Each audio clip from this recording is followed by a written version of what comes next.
اب کچھ ذرا انڈیپینڈنٹ تجزیہ بھی جان لیتے ہیں. ہمارے ساتھ آسمہ شیرازی صاحبہ موجود ہیں. آپ سب جانتے ہیں کہ وہ سینئر اینکر پرسن ہیں, سینئر تجزیہ کار ہیں اور بڑا مائکروسکوپک طریقے سے اس طرح کے معاملات کو دیکھ رہی ہوتی ہے اور بہت باخبر ہیں. ہمارے ساتھ موجود ہیں, ان کو ویلکم کریں گے. آسمہ صاحبہ تھینک یو سو مچ ہمیں جوائن کرنے کے لیے. سب سے پہلے تو میں یہ چاہوں گی, بہت بڑا فیصلہ ہے یہ, آپ بھی ایگری کریں گے میرے ساتھ. آفیشیل سیکرٹ ایکٹ کی خلاف ورزی, سیاسی سرگرمیوں کے اندر حصہ لینا, اختیارات کا غلط ناجائز استعمال کرنا, اور اس پر جنرل فیض حمید جو ہے ان کو 14 سال قید بامشقت سنا دی گئی. کتنا اہم سمجھتی ہیں یہ فیصلہ؟ یہ بہت اہم فیصلہ ہے, یہ تاریخی فیصلہ ہے. پاکستان کی تاریخ میں اس سے پہلے کسی بھی D G I S I کو اتنے پاورفل کردار کو, اتنے طاقتور کردار کو, اتنے اہم منصب پر جو شخصیت تھی اس کو کبھی سزا نہیں ہوئی. اور کورٹ مارشل ہوا ہے, ملٹری کورٹ کے اندر یہ معاملہ چلا ہے, لیکن یہ معاملہ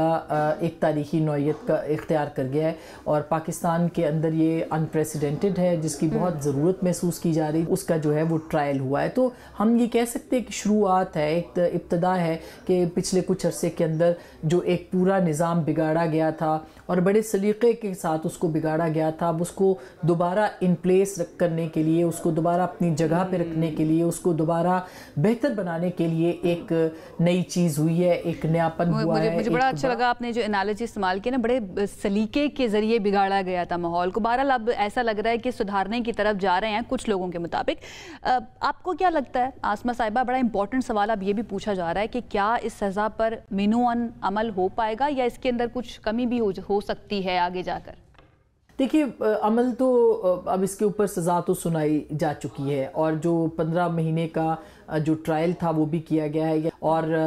فائنلی 10 دسمبر گزشتہ سال جو ہے ان پہ چارج شیٹ لگی تھی, اور اب 10 دسمبر جو ہے وہ 10 اگست کو 11 دسمبر کو جو ہے یہ فیصلہ سنایا گیا ہے. تو میرا خیال ہے ایک انف ٹائم تھا جو کہ جس کے اندر یہ پوری پورا جو کیس تھا اس کا ٹرائل کیا گیا, اس کے اوپر پوری گواہیاں پیش کی گئیں, اس کے اندر جو ہے وہ بہت سارے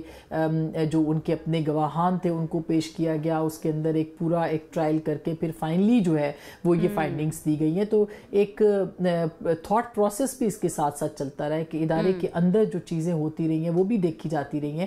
تو 9 مئی کے علاوہ یا انتشار پھیلانے کے حوالے سے جو ہے وہ چیزیں کرنے کے علاوہ باقی تمام چیزیں کی گئی ہیں. اور دیکھیے اس کا امپیکٹ کتنا ہوگا, اس کا بہت اثر پاکستان کے آنے والے دنوں میں سیاست کے اوپر بھی, اور پاکستان کی جو ماحول ہے آنے والا سیاسی اس کے اوپر بھی اس کا بہت اثر پڑے گا. تو میرا خیال ہے کہ یہ تو اس میں کوئی دو رائے نہیں ہے کہ یہ فیصلہ جو ہے وہ 15 مہینے کے انویسٹیگیشنز کے بعد آیا ہے, لیکن جسے کہتے ہیں نا دیر آئے درست آئے. تو اب یہ کنٹینیوٹی ہوگی اس کے اندر. اس فیصلے کو اگر وہ چیلنج کرنا چاہیں گے تو ملٹری میں جو اس سے اپ گریڈڈ کورٹ ہے اس کے اندر وہ اس کو چیلنج کریں گے, اور پھر فائنل اپیل جو ہے وہ چیف آف ڈیفنس یا جو آرمی چیف کے پاس جائے گی, جو کہ جنرل عاصم منیر صاحب ہیں. تو اگر وہ ان کو معاف کرنا چاہیں گے تو وہ معاف کر سکیں گے, اور اگر وہ معاف نہیں کریں گے تو پھر ان کو اپنی سزا جو ہے بھگتنی ہے. فی الفور ان کو جیل منتقل کیا جائے گا جو آج یعنی کل جو سزا ہوئی ہے اس کے بعد سے. بالکل ٹھیک ہے. اچھا آسمہ صاحب, آئی ایس پی آر کی طرف سے بھی جو سٹیٹمنٹس آ رہے ہیں وہ کہہ رہے ہیں کہ ملزم, بلکہ اب تو مجرم کہنا چاہیے, ان کی سیاسی ملی بھگت, سیاسی افراتفری, ملک میں عدم استحکام پھیلانے کے معاملات جو ہے نا, یہ کہا جا رہا ہے کہ وہ الگ سے دیکھے جائیں گے. تو ہم کیا اس سے سمجھیں, تھوڑا سا آپ ہمیں سمجھائیے گا کہ کیا مزید سزا بھی ہو سکتی ہے جنرل فیض حمید کو؟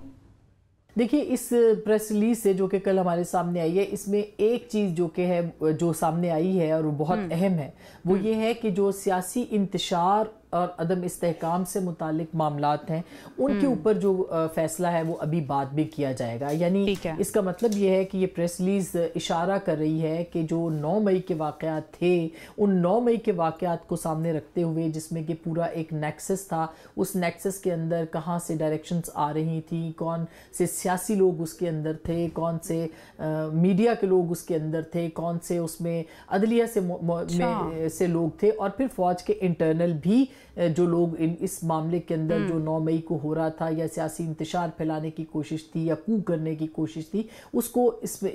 کے اندر کون کون ملوث تھا. تو یہ ابھی تحقیقات, یہ جو آپ نے خبر سنائی ہے نا کہ ہر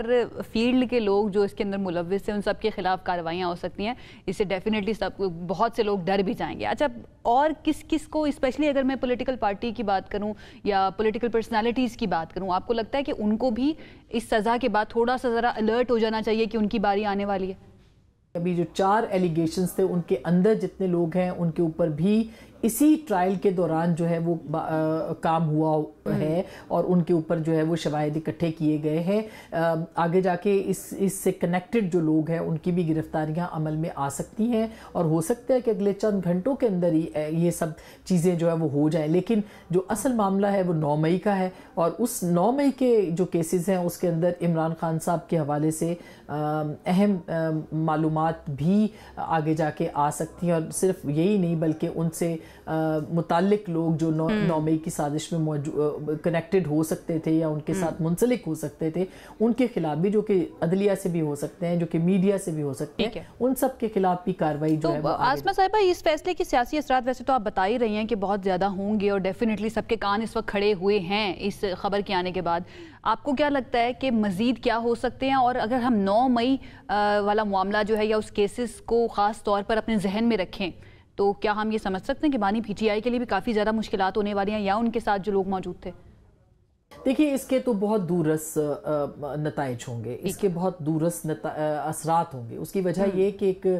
ایک آرمی کے اندر کا جو سیٹ اپ ہے اس میں ایک پاورفل ترین یعنی طاقتور ترین شخصیت جو ہے اس کو آپ نے احتساب کے کٹہرے میں لا کے کھڑا کیا ہے. تو جو موجودہ بھی ہیں اور جو سابقہ بھی ہیں یعنی جو موجودہ ہے خاص کر کے یہ آنے والے دنوں کے اندر یہ سوالات اب اٹھتے رہیں گے کہ اگر کوئی بھی اس کے اندر ملوث پایا جاتا ہے, کوئی بھی اپنے اختیارات کو اپنی حدود سے زیادہ استعمال کرتا ہے, کوئی بھی اثر و رسوخ استعمال کرتا ہے, کوئی بھی کرپشن کا معاملہ جو ٹاپ سٹی کا ایشو ہو یا دیگر ہو, اگر اس کے اندر وہ ملوث پایا جاتا ہے تو اس کے خلاف جو ہے وہ کیسز ہوں گے. اور آرمی ایکٹ کے اندر بہت ساری وہ تمام شقیں موجود ہیں جس کے تحت جو ہے وہ احتساب کیا جاتا ہے. اچھا آسمہ صاحبہ, حکومتی اراکین جو ہیں وہ اب اس فیصلے کو کہہ رہے ہیں کہ حق اور سچ کی فتح ہو چکی ہے, تو آپ کا کیا خیال ہے اس بارے میں یا ان کے یہ سٹیٹمنٹس آنا حکومتی سطح پر, اس بارے میں آپ کیا سوچ رہی ہیں, کیسے دیکھ رہی ہیں اسے؟ دیکھیے حکومتی اراکین اس کو کیا کریں گے, حکومت نے تو اس معاملے کے اوپر کچھ بھی نہیں کیا ہے. یہ تو ظاہر فوج کے اندر کا ایک پروسیس تھا. انہوں نے اپنے اندر ایک D G I S I کو گرفتار کیا, اس سے انہوں نے انویسٹیگیٹ کیا, اس کے انہوں نے شواہد اکٹھے کیے اور پھر اس کے بعد سزا سنائی. تو میرا خیال ہے حکومتی لوگوں نے جو بھی دیکھنا ہوگا آگے اس کے بعد دیکھا جائے کہ وہ جو حکومت کے لیے کہا جا رہا ہے کہ اب اس میں باقی جو کیریکٹرز ہیں ان کو بھی, جو نواز شریف صاحب نے بھی کہا کہ صرف 1-2 لوگوں کا احتساب دیں ان سے بڑے مجرم, تو وہ اب کیا حکومت ان کو بھی انویسٹیگیٹ کرے گی؟ تو یہ ایک بڑا ایک لمبا اور طویل سلسلہ ہے. تو حکومت اگر چاہے تو اس کے اوپر ٹروتھ اینڈ ریکنسیلیشن کمیشن بنائے یا پھر انویسٹیگیشنز کرے اور سزائیں دے. بہت امپورٹنٹ بات کیا آپ نے آسمہ صاحبہ کہ یہ ملٹری کے اندر کا معاملہ تھا, انہوں نے خود سے انویسٹیگیٹ کر کے کیس چلایا اور پھر یہ سزا دی گئی ہے. تو ڈیفینیٹلی اب گورنمنٹ کی طرف سے یہ کہا جانا وہ پولیٹیکل پوائنٹ آف ویو سے ہی یہ بات کر رہے ہوں گے. بہت بہت شکریہ آسمہ شیرازی صاحبہ ہمارے ساتھ موجود تھیں اور اپنی رائے دے رہی تھی اس اہم معاملے کے اوپر.